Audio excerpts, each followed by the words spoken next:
your side investigation we tried to bring you last night.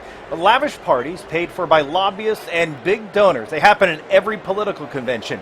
They're not usually open to the public or the press, but our investigators were given rare access to one of the convention's most coveted tickets in town. That's right, investigator Sarah Buddison. She's here with us now, and you were actually at the party. That is right. We found members of Congress and lobbyists mingling while enjoying live music and other freebies. And in spite of the shakeup that's happening with the Republican Party here inside the convention, one watchdog group says outside of this arena, it is still politics as usual. Cigars, free food, drinks, and dancing. You know, lavish private parties are part of political conventions. There's a lot of important people to us that are here in Cleveland. But we rarely get inside, until now. 5 on Your Side investigators were given exclusive access to this bash thrown by the Distilled Spirits Council of the United States, a lobbying group for, you guessed it, the liquor industry. There's one kind of right behind you there, the Macallan 18. I think the retail on that right now is about $2.25. Vice President David Gulver showed us the top shelf tasting bar full of free booze for invited elected leaders. This is a chance for us to showcase the products and build new relationships. The question is always, what did they get in return? Sheila Krumholz is the executive director of the Center for Responsive Politics, a nonprofit watchdog group tracking how money influences politics.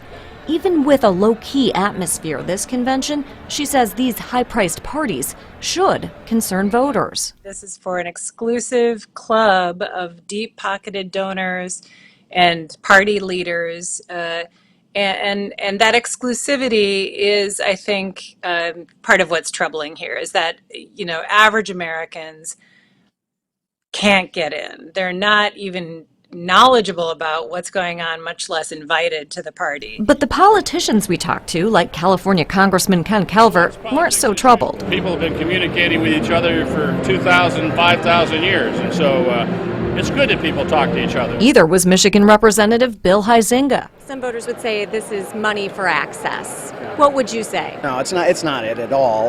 You know, these are relationships. The parties booked at popular places around Cleveland, like the Rock Hall. So where was this shindig? The Distilled Spirits Council rented the county courthouse, the halls of justice, bought for the night for movers and shakers to schmooze. But here's the catch. We found a lot of these parties weren't very well attended. Why?